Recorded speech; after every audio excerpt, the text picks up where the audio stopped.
ओंकारं बिंदु संयुक्तं नित्यं ध्यायन्ति योगिनः कामदं मोक्षदं चैव ओंकाराय नमो नमः। अविरल शब्द घन उगाय प्रक्षालित सकल भूतल मल कलंकाय मुनिरुपासित तीर्थाय सरस्वती हरतन दुरितान् अज्ञानतिम्रान्धस्य ज्ञानाञ्जन शलाकया चक्षुरुन्मिलितं येन तस्मै श्रीगुरुवे नमः। श्रीपरम गुरुवे नमः। परम प्राचार्य गुरुभ्यो नमः। सकलकुलस्वेद्यंस्कं श्रीशां परिवर्धकं धर्मसम्बन्धं प्रतिबोधकानं शास्त्रं श्रीसमयसारनामधेयम्। अस्य मूलग्रन्थकार सर्वदेवा द्वितीयग्रन्थकार श्रीगणधरदेवापतिगणधरदेवा तेषां विचार्षे कुंद स्वामी श्रोताय सावधानतया श्रवन्तु। मंगलम भगवान वीरो मंगलम गौतम गणे मंगलम कुंद कुंदार्धो जैन धर्मोस्तु मंगलम। सर्वमंगल मांगल्यम सर्वकल्याणकारकम प्रधानम सर्वधर्माणां जैनम जयतु शासनम जैनम जयतु शासनम जैनम जयतु शासनम। बोले पंच परमेष्टि भगवान की जय। अनंत अनंत से परमेष्टि भगवान की जय। पार्श्वनाथ भगवान की जय। चंद्रप्र भगवान की जय। शांतिनाथ भगवान की जय। शशनायक महावीर भगवान की जय। गोमटेश्वर बाहुबली भगवान की जय। तो तीर्थंकर भगवंतों की जय। आचार्य श्री कुंद कुंद गुरुदेव की जय। आचार्य गुरुदेव श्री देवानंद जी महाराज की जय। मम गुरुदेव श्री जयकृत जी महाराज की जय। समस्त आचार्यों की जय। 3 करोड़ महाराजों की जय। द्वादशांगिनवाणी माता की जय। श्री समय सार ग्रंथ की जय। जैन धर्म की जय। दिव्यासागर मुनि महाराज की जय। गाथा नंबर 26 है। यदि जीवो 26 है। यदि यदि यदि यदि यदि यदि जीवो यदि जीवो न शरीरम शरीरम न शरीरम न शरीरम न शरीरम न शरीरम तित्तथ तित्तत्त यारया याय रिय रिय संथुदि संतति चेव चेवो सव्वावी सव्वायि हवदि सव्वावी सव्वाहि सव्वावी सव्वादि सव्वावी सव्वादि सव्वादिल्ला सव्वावी सव्वा सव्वावी सव्वाहि सव्वावी सव्वावि सव्वावी सव्वावि हवदि अवधि मिच्छा इच्छा तेणदु तेनदु आदा आदा हवदि अवधि देहो। देवो। यदि जीवो न शरीरम यदि जीवो न शरीरं तित्तथया रयार्य संथुदि चेव तित्तथयरया तित्तत्तयेव तित्तथयराय तयराय रियसं रियसं तुदि चेव चेवो सव्वाविहवन्तिमिच्छा विहमन्तिं च तेन दुआदहवदि देहो देहो देहो तेन दुआदा हवदि देहो तेन दुआदा ಹೇಳಿಯೇ तेन दुआदा हवदि देहो ಹೇಳ್ತಿಲ್ಲ ಸರಿ।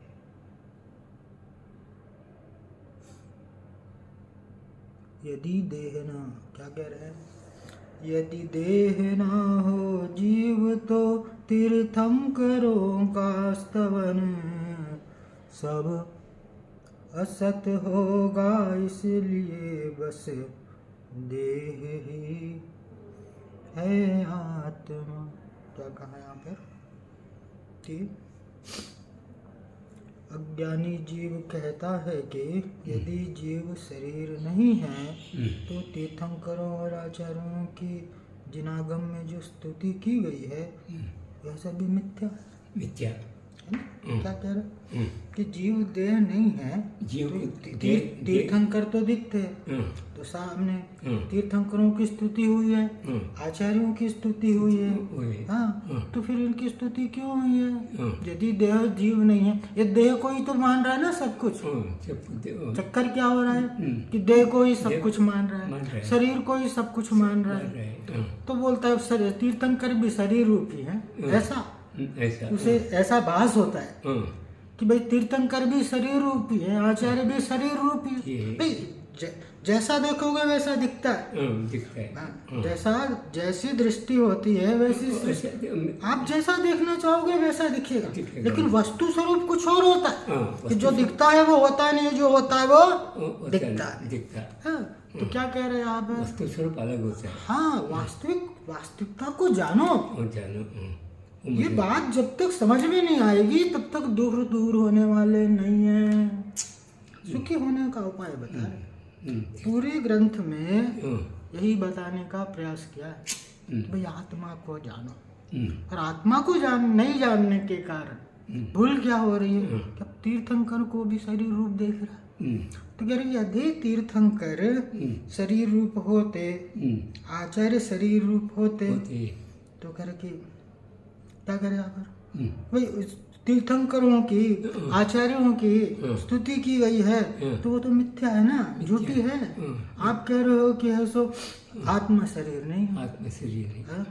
जीव कहता है कि जीव यदि शरीर नहीं है, जीव शरीर नहीं है, बराबर। क्या कहने वाला खुद कह रहा है? क्या आत्मा ही कह रहा है कि आत्मा को क्या कह रहा है यहाँ पर कि आत्मा कि शरीर, और क्या कि जीव शरीर नहीं है।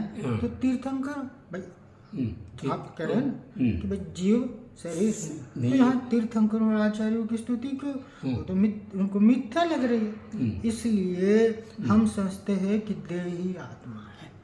हम समझते हैं सवाभी हवंति मिच्छा तेण दु आधा हवति देहो। क्या करें? आत्मा ही देह और आत्मा में तदात्मना हो रहा है, एक मना हो रहा है। शरीर को ही सब कुछ मान रहे हैं, चक्कर तो वो है। भाई भूल क्या हो रही है कि पूरा जीवन कैसा है, शरीर के लिए जी रहा है, अपने को नहीं जानता। अपने को नहीं जानता तो ऐसा हो रहा है। स्वयं को जाने बिना सुखी नहीं हुआ जा सकता। स्वयं को, आत्मा को नहीं जाने बिना। मैं एक आत्मा हूँ, मैं एक स्वरूप के शरीर छूटता है, दूसरे शरीर की प्राप्ति होगी नहीं। अपनी शाश्वतता का बोध जब तक नहीं होगा तब तक मैं कैसा हूँ? अनादि अनंत हूँ। भाई एक पर्याय जाती है, एक पर्याय आती है।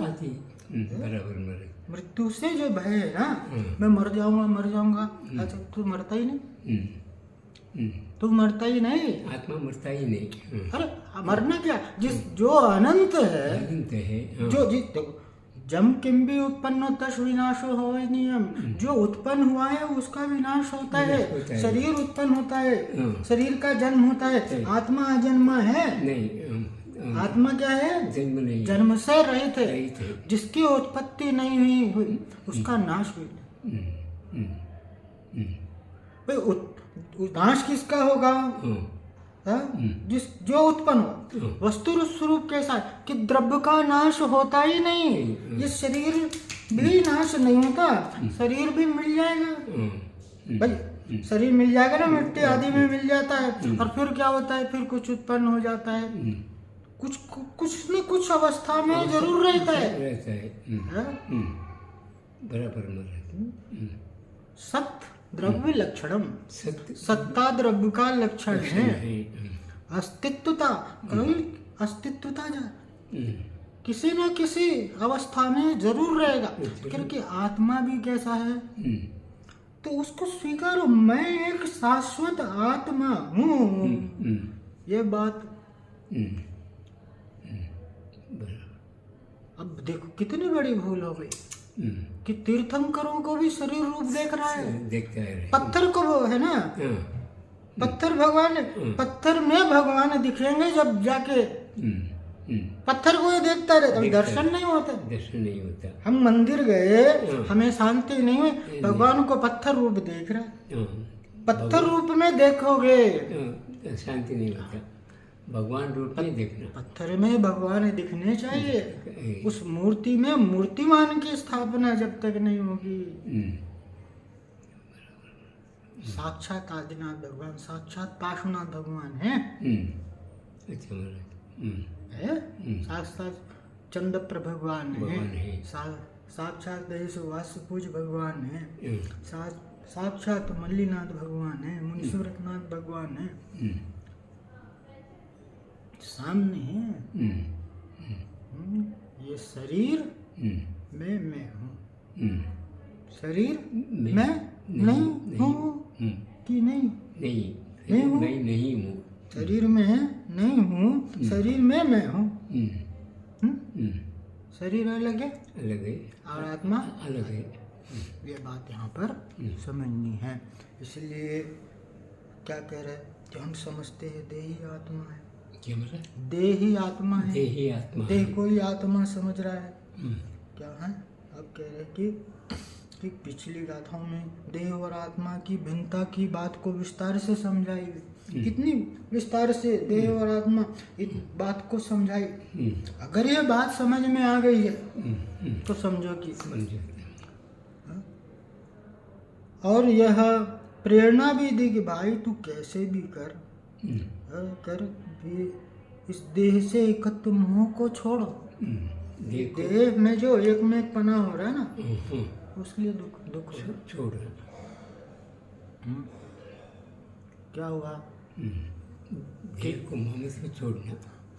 लोहार होता है ना, लोहार लोहे के जो औजार बनाता है, हाँ, लोहे के बनाते हैं ना, तो वो क्या हुआ कि अपने कार्यशाला में गया और जाकर के ऐसो प्रणाम किया भाई वहाँ पर। तो उसमें फिर लोहे को गर्म करके और पीटना चालू किया। तो अग्नि है सो चिल्लाई कि क्या गजब करते हो, अभी तो तुम मुझे नमस्कार कर रहे थे और तुम अभी ऐसो मेरे पर हथौड़े बरसा रहे हो। तो वो कहते हैं, लोहार क्या कहता है कि मैं तो तुम्हें अभी भी नमस्कार करता हूँ। अग्नि को कहता है माँ कि मैं तो तुझे अभी भी नमस्कार करता हूँ, लेकिन तेरी पिटाई क्या किस लिए हुई? कि लोहे के साथ तेरा संसर्ग है ना, इसलिए तेरी पिटाई हो रही। आत्मा का जो शरीर के साथ संसर्ग है, इसलिए ये दुख को पा रहा है। जन्म मरण जन्म मरण जन्म मरण जन्म मरण जो हो रहा है, इससे बड़ा दुख और कुछ नहीं है। बराबर ये हो गया वो हो गया, अरे ये दुख कुछ भी नहीं है। इसके पीछे जन्म मरण ही सबसे बड़ा दुख है। जन्म मरण से छूटने का उपाय जब होगा कि अपने आप को पहचानो ना।